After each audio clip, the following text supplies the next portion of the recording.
Hey everyone, today is Wednesday, so that's another video from me coming at you for FTM Transformers. I hope you all are having a good Wednesday. I am, for the most part. So this week we're taking a shift from a less serious topic to a very serious topic, and I want to just throw out there just a trigger warning. I don't know if anything I say will be like specifically triggering. I don't know, like I kind of just go with it. I don't like script anything out or anything.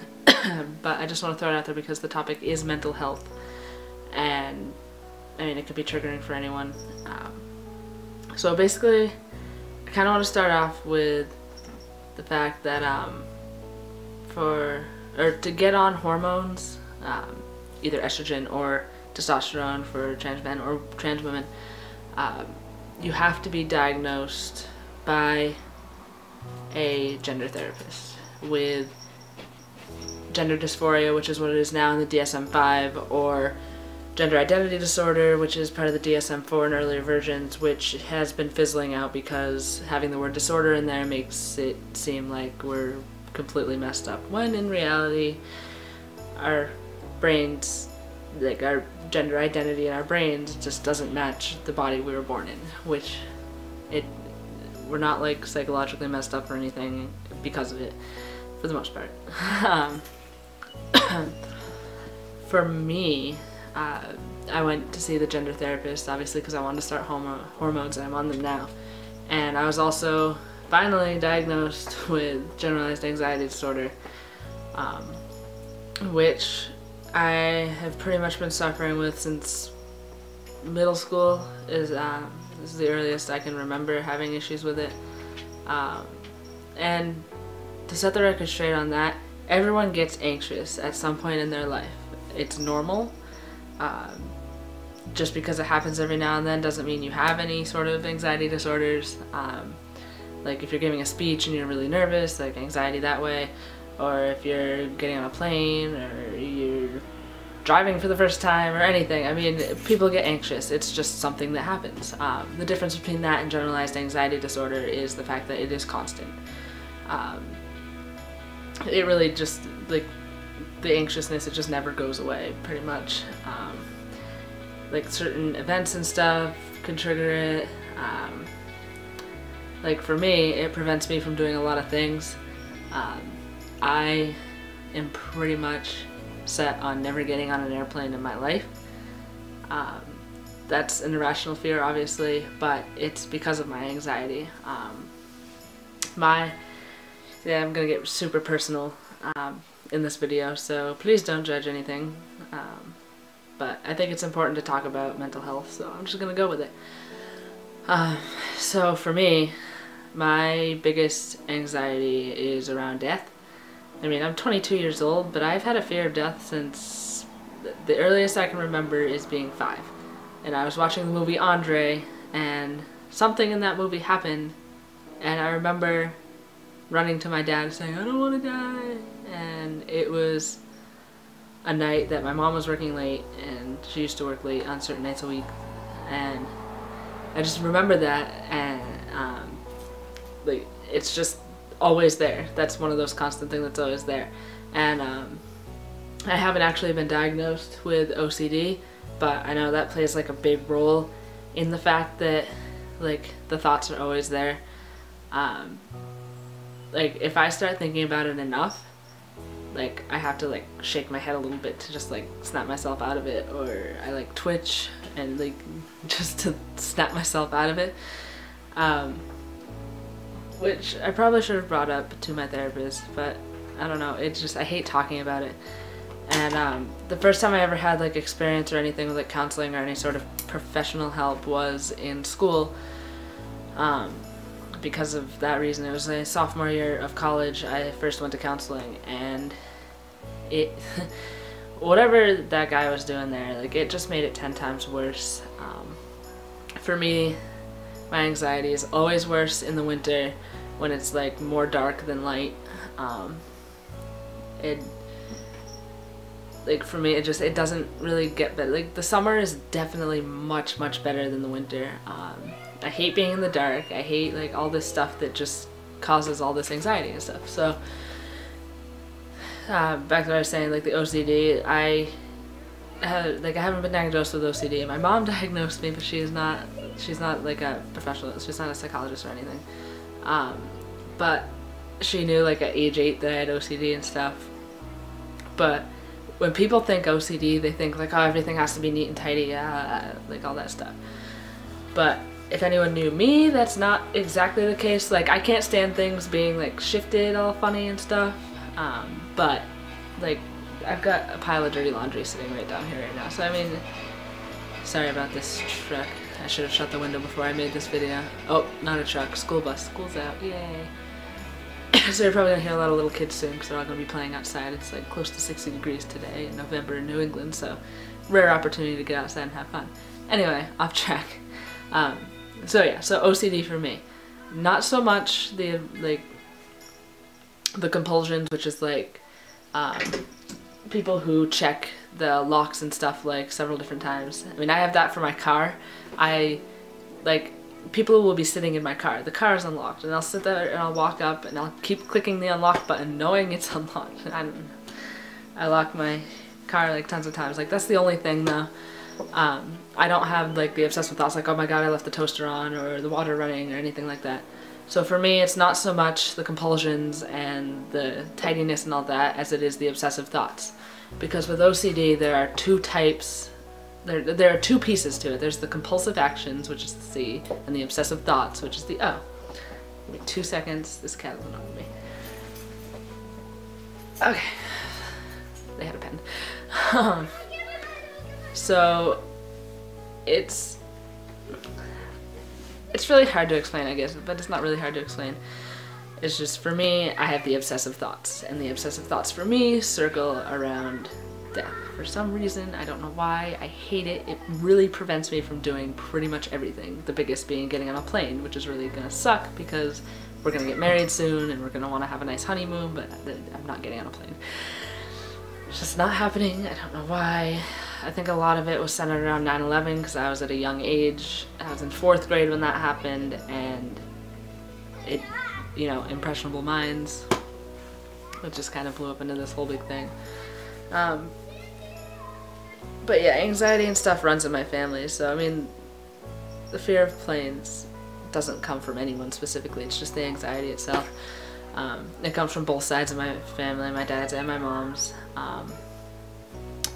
Another thing that, like, obviously hasn't been, or not obviously because you don't know my life, but another thing that hasn't been diagnosed but I definitely know I suffer from is a little bit of post-traumatic stress disorder, PTSD, for those who don't know, like long drawn out words.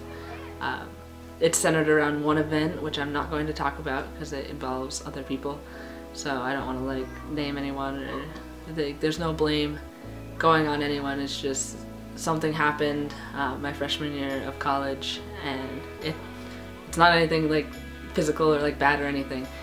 It's just like something happened where I couldn't get a hold of someone, and it, like, now there's just a lot of like anxiety when it's kind of like separation anxiety, but it's a little worse. So like when I can't get a hold of someone, it just, you know, kind of, I don't know, it's really hard to explain. I guess I'll just leave it there. The biggest point though is that anyone can have these like psychological issues. It's not because we're trans, it's not because of our age, it's like, it has nothing to do with the hormones. It's just anyone can suffer from these problems. I have family members with ADHD. I have some form of ADHD that has definitely shown its symptoms since I've been out of a school schedule.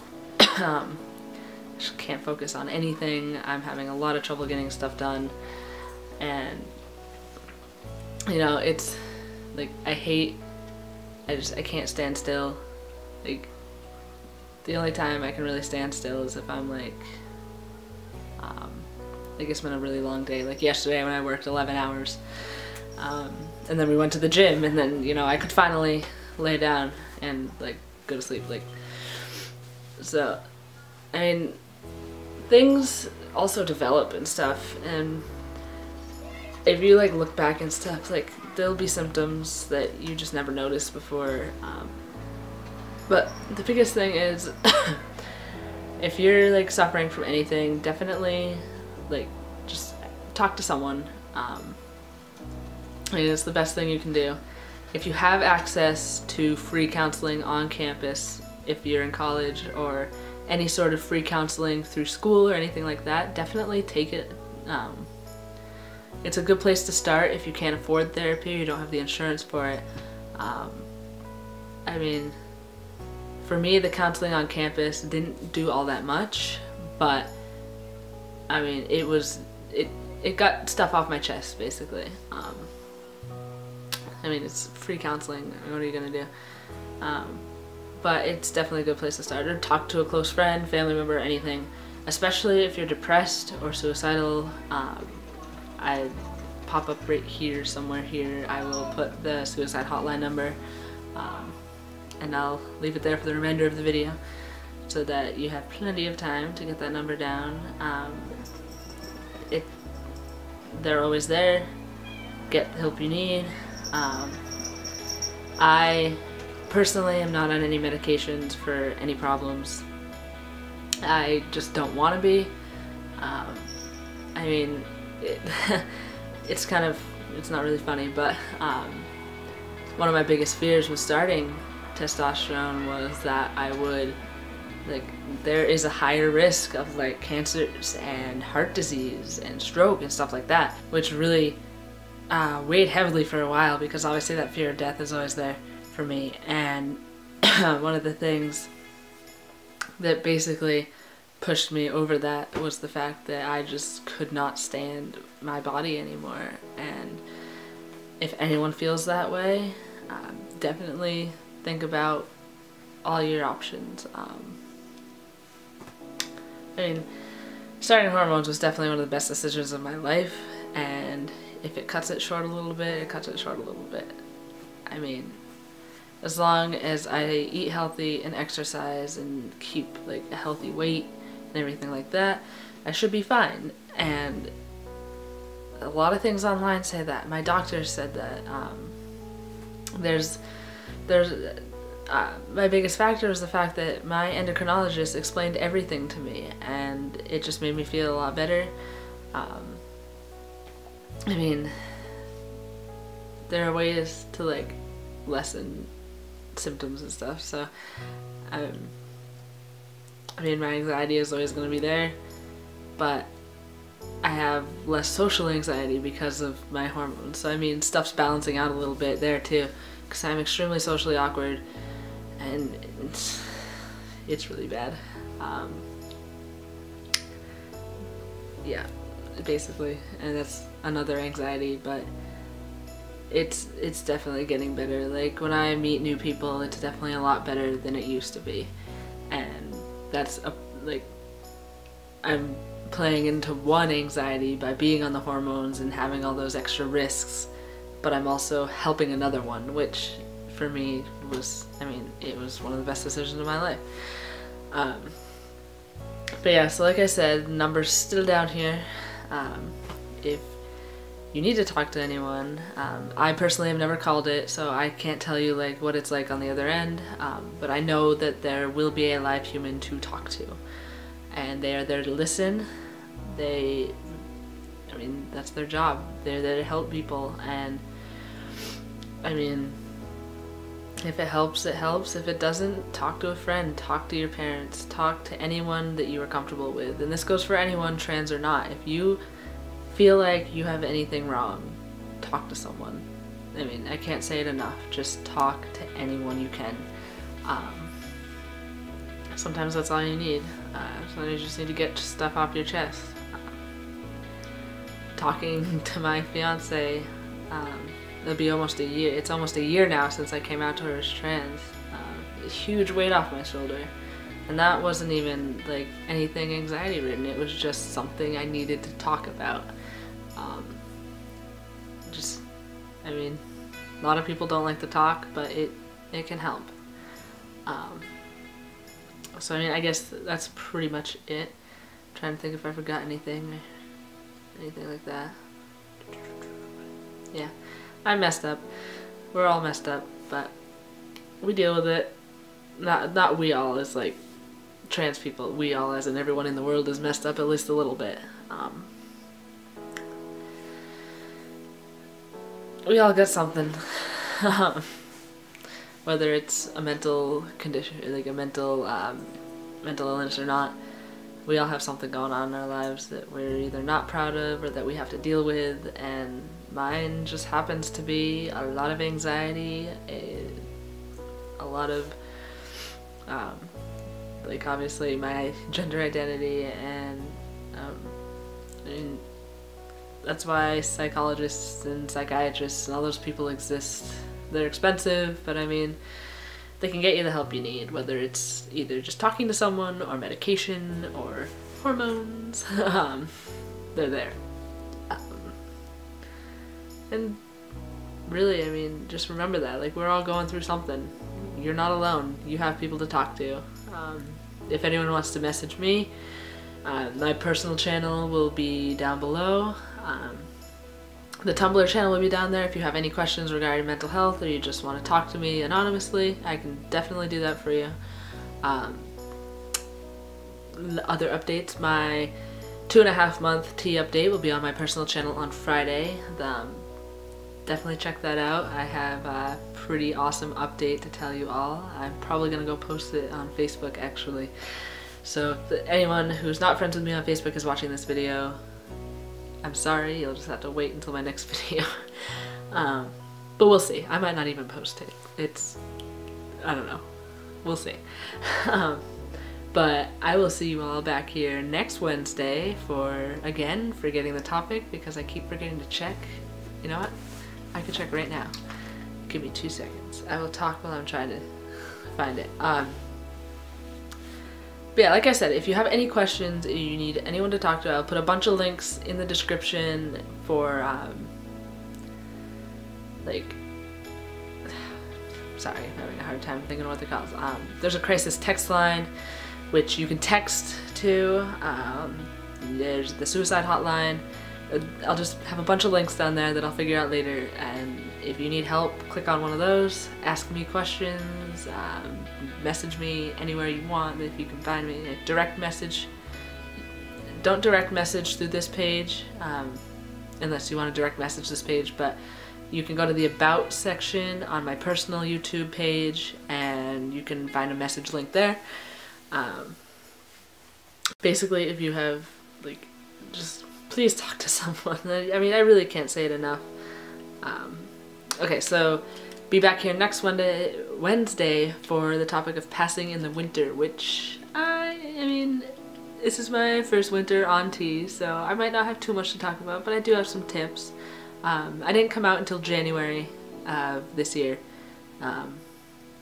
so I mean, I was trying to pass, but I also wasn't trying to pass because obviously, like, I mean, you're feminine, you look feminine off tea, most people do, so I will probably be focusing mostly around my chest. So yeah, be back here next Wednesday. I love you all. I don't actually know you all, but I love you all anyway because you're all perfect in your own little ways. And I will see you next Wednesday. See you later.